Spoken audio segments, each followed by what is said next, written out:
Linda, you know what happened today with the SBA? No. This is, okay, so this is an SBA loan specialist. I spoke to her 3 weeks ago. I know It's a very time-sensitive issue for our client. He's buying out his business partner. He had submitted paperwork. We're hitting a brick wall with the SBA, and they came back and said, oh, no, you can't do that because you got to do this other thing first. That's when he hired us. And it took me minutes to look at his paperwork and go, oh, I see what the mistake is. And so I set about fixing that. And his file was already assigned to a loan specialist. I spoke to her, and then she went on vacation. Then she forgot all about us, and I emailed her and called her yesterday. I emailed her in reply to an email she sent me yesterday. She was supposed to send what's called a procedural declination to our client. She sent a procedural declination for a different business to me, not to the client. So when our client reached out to her today, she said, I never got an email from Trevor. If I'd gotten that email, I would have responded. If he had called me, I would have called him back. And I thought this woman was one of the better quality loan specialists.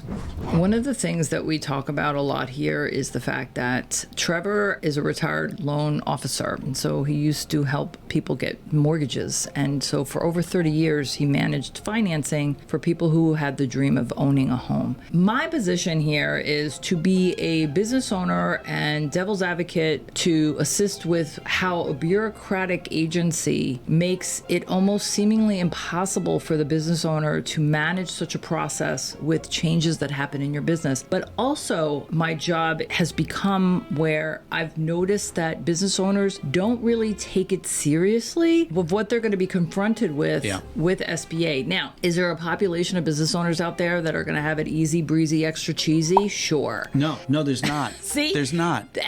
Because I deal with the SBA every day. Here's my motto when dealing with the SBA. The SBA doesn't make anything simple. Yeah. But by the way, if it is simple, you know, like changing the address of your business, SBA can find a way to complicate it. Yeah. You know, not everybody likes us. Not everybody likes our style, how we deliver information. However, we've been doing this for 4 years. Before COVID, we were handling business financing for businesses, and the SBA was in the mix. So we have seen for 5 solid years how business owners think financing works and how the SBA works, and all the imagination and machinations of denial, because people contact us and they're in a bind. We also don't work for free, so I am sorry that the information that we provide on our videos that's free may not suffice, but we can't take Trevor's brain and just put it in a 10-minute video and then you are on your way.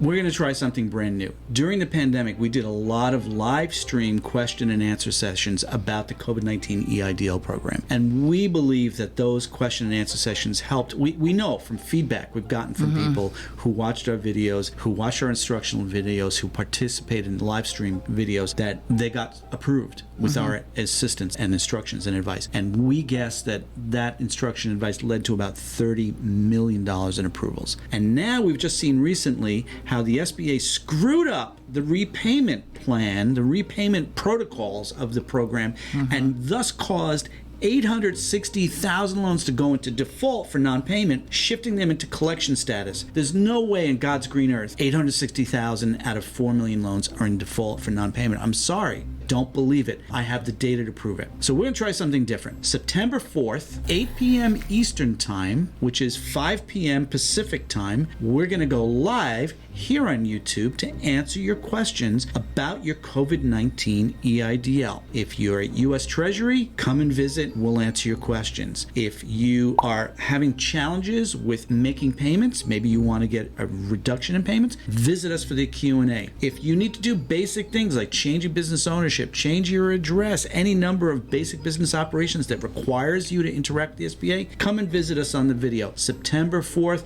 we're going to cover the whole gamut of what you need to know to protect your business by interacting with the SBA for the COVID-19 EIDL. We cannot guarantee that we will be able to give you the full attention of what your file may need at the time of the live Q&A. So please be patient and be respectful of other people who may want to ask questions as well. I recommend always always, on the live broadcast we've done in the past, that if you're attending, we ask that you are very specific and detailed with your question, and that you load the question into one typewritten comment in the chat, as opposed to typing a sentence, then hitting send, because we can't read those on the screen. So come and visit, ask your questions. What time again? It's going to be September 4th, which is a Wednesday, 8 p.m. Eastern Time, 5 p.m. Pacific. See you then.